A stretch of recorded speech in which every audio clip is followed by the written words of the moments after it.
Hello दोस्तों, राधे राधे, हर हर महादेव। मैं मीनाक्षी एक बार फिर आपके सामने एक न्यू टॉपिक के साथ उपस्थित हुई हूँ। तो चलिए जानते हैं आज के सेशन में हम किस बारे में बात करने जा रहे हैं। आज का सेशन भी बेबीज़ को लेकर ही है, बेबीहुड पीरियड में ही। जैसा कि हमने पिछले कुछ वीडियोस में बेबीज़ के बहुत सारे डेवलपमेंट के बारे में बातें की, उसी तरह अब हम इस सेशन में बेबीज़ के कुछ इमोशनल बिहेवियर जो बेबीहुड पीरियड में बेबीज़ के अंदर डेवलप होते हैं, किस तरह से वो रिएक्ट करते हैं और किस तरह से फील करते हैं, तो आज हम उनके इमोशनल बिहेवियर पे इस सेशन में बात करेंगे। तो मैं आशा करती हूँ कि आप इस वीडियो में अंत तक ज़रूर बने रहें और इस जानकारी का लाभ उठाएं। तो चलिए अब इसी के साथ शुरू करते हैं। जैसा कि हम देख सकते हैं, emotional at birth the emotions appear in simple almost completely undifferentiated form. उन बच्चे के जन्म के समय उसके बिहेवियर का हम कोई डिफ्रेंशिएशन नहीं कर सकते, वो एकदम सिंपल और ब्लैंट इमोशंस होते हैं। With age emotional responses become less diffuse, less random and more differentiated. और जैसे जैसे बच्चे का एज बढ़ता जाता है, वो जो इमोशंस होते हैं वो लेस डिफ्यूज होते हैं, लेस रैंडम हो जाते हैं, और हम उसमें डिफ्रेंशिएशन समझ सकते हैं कि बच्चा किस समय कैसा फील कर रहा है, क्या इमोशन शो कर रहा है। डिफ्रेंशिएशन हम करने लग जाते हैं। And they can be aroused by a wide variety of stimuli. और स्टिमुलेशन देने पर हम उसमें वाइड वेराइटी ऑफ इमोशंस को देख पाते हैं। तो चलिए इसमें सबसे पहले हम ये जानते हैं कि इस बेबीहुड इमोशंस में 2 डिस्टिंक्टिव कैरेक्टरिस्टिक्स पाई जाती है। तो वो 2 डिस्टिंक्टिव कैरेक्टरिस्टिक क्या है?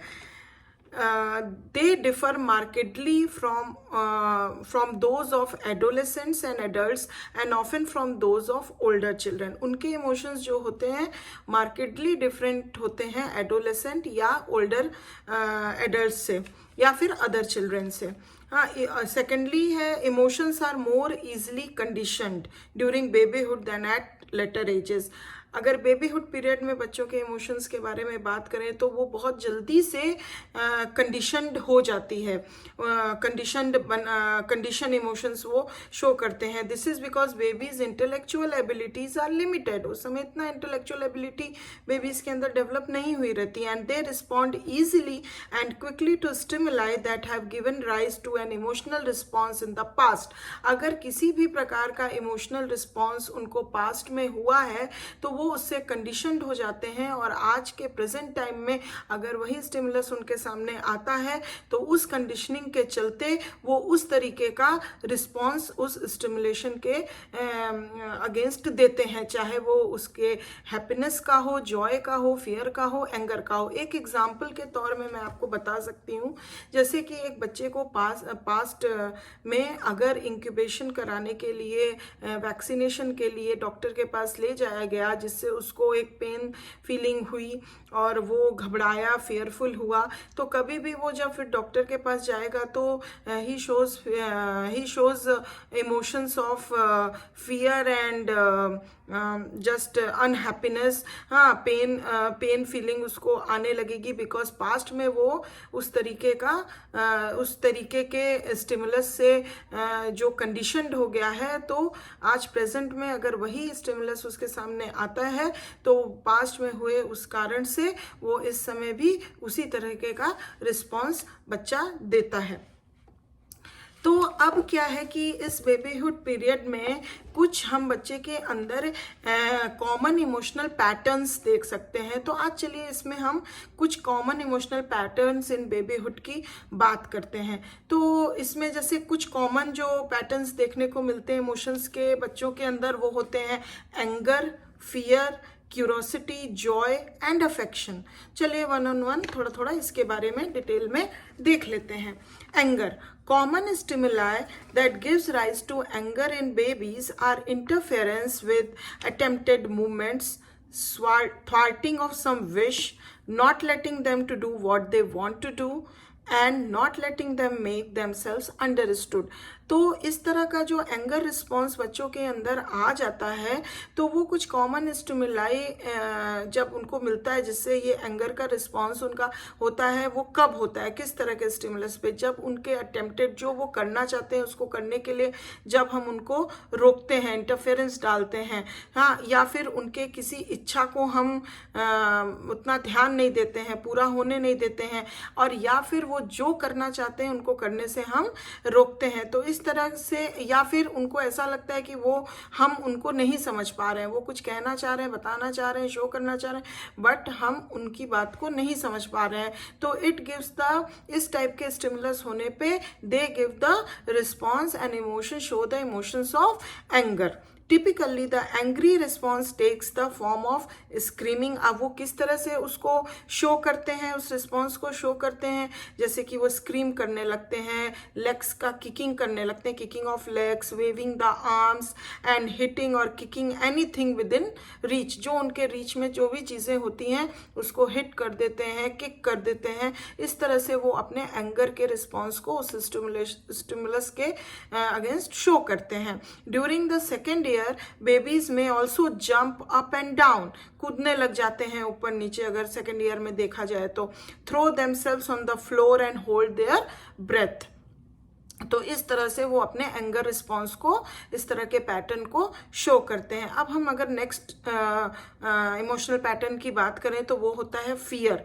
The stimuli most likely to arouse fear in babies are loud noise, strange persons, objects and situations, dark rooms, high places and animals। इस तरह के कुछ, मतलब हम कह सकते हैं स्टिमुलस उनके सामने स्टिमुलाई आने पे वो फियर का रिस्पॉन्स शो करते हैं, इमोशन शो करते हैं। Any stimulus which occurs suddenly और अनएक्सपेक्टेडली और which is different from what the baby is accustomed to give rise to fear।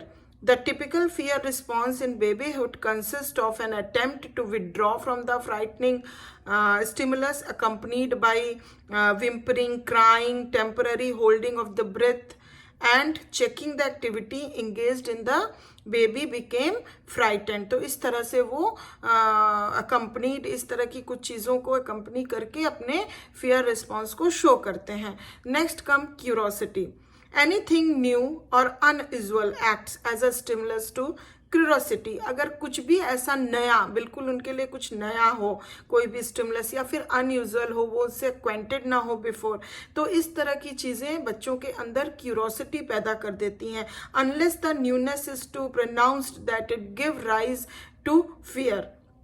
As fear wanes, जब इस तरह से जब फियर चला जाता है, then it is replaced by curiosity, तो वहाँ पे क्यूरोसिटी उत्पन्न होने लगती है। Young babies express curiosity mainly through their facial expression. जो यंग बेबीज होते हैं वो क्यूरोसिटी को ज़्यादातर अपने फेशियल एक्सप्रेशंस के थ्रू एक्सप्रेस करते हैं। टेंसिंग द फेशियल मसल्स, कैसे करते हैं, फेशियल मसल्स को एकदम टेंस्ड बना लेंगे, माउथ को ओपन कर देंगे, एंड प्रोट्रूडिंग द टंग। हाँ, letter babies grabs the objects that arouse their curiosity and handle, shake, bang और suck them। इस तरह के रिस्पॉन्सेज देके वो अपने क्यूरोसिटी के रिस्पॉन्स को, पैटर्न को शो करते हैं। Now next comes the Joy. Joy is stimulated by physical well-being. By the second or third month of life, babies react to being played with, being tickled, and watching or listening to others। तो क्या होता है कि ये इस Joy की emotions को उत्पन्न करने के लिए सबसे बड़ा स्टिमुलेशन होता है उनकी फिजिकल वेलबींग। और अगर हम सेकेंड या थर्ड मंथ ऑफ लाइफ देखें बच्चों की, तो they react to being played with. जब उनके साथ कोई खेलता है तो दे फील वेरी जॉयफुल। हाँ, बीइंग टिकल्ड एंड वॉचिंग और लिसनिंग टू अदर्स, इसमें वो बहुत जॉय फील करते हैं। दे एक्सप्रेस देयर प्लेजर और जॉय बाय स्माइलिंग। अब वो कैसे एक्सप्रेस करते हैं अपने जॉय को, by smiling, laughing and moving their arms and legs. When joy is intense, babies coo, gurgle, or even shout with glee, and all bodily movements are intensified. और बहुत ही ज़्यादा इंटेंस जब जॉय होता है उनके अंदर, तो बेबीज जो हैं वो खूब किलकारी मारने लगते हैं, गरगल करने लगते हैं, ग्ली के साथ मतलब शाउटिंग करने लगते हैं, पूरे बॉडली मूवमेंट्स को मतलब उसमें मिक्स करके वो मतलब इंटेंसिफाई करके प्रेजेंट करते हैं, एक्सप्रेस करते हैं अपने जॉय को. तो now last emotional pattern is the affection. Anyone who plays with babies, takes care of their bodily needs or shows them affection will be a stimulus for their affection. अब affection उनके अंदर जो affection develop होता है वो उसके लिए कैसा स्टिमुलस ज़रूरी होता है कि जो भी बेबीज़ के साथ खेल रहा है, anyone who plays with babies, जो उनके बॉडली नीड्स का ख्याल रख रहा है और उनको अफेक्शन जितना भी, बेबीज़ क्या है, बेबीज़ चाहते हैं कि उनको ज़्यादा से ज़्यादा अफेक्शन मिले, अनकंडीशनल लव मिले. तो जब उनको ऐसा फील होता है तो उनका भी, तो उनके लिए वो एक स्टिमुलस का काम करता है और उनके अंदर भी वो अफेक्शन का इमोशन डेवलप होता है. बाद में अगर हम देखें later on, toys and the family pet में also become love objects for them. बाद में जो भी टॉय होते हैं या फैमिली में कुछ लोग पेट्स रखते हैं, वो भी उनके लिए एक ऑब्जेक्ट जो है लव अफेक्शन के रूप में एक बन जाते हैं. Typically babies express their affection by hugging. अब वो कैसे एक्सप्रेस करते हैं? लोगों को हग करके, patting and kissing the loved object और पर्सन. कोई भी जो उनका प्यारा ऑब्जेक्ट है या प्यारा पर्सन है जिसके लिए उनके दिल में अफेक्शन, उस बच्चे के दिल में अफेक्शन उत्पन्न हुआ है, उसको वो हक कर सकते हैं, किस कर सकते हैं, हाँ उनको पैटिंग कर सकते हैं. तो इस तरह से वो अपने अफेक्शन को शो करते हैं.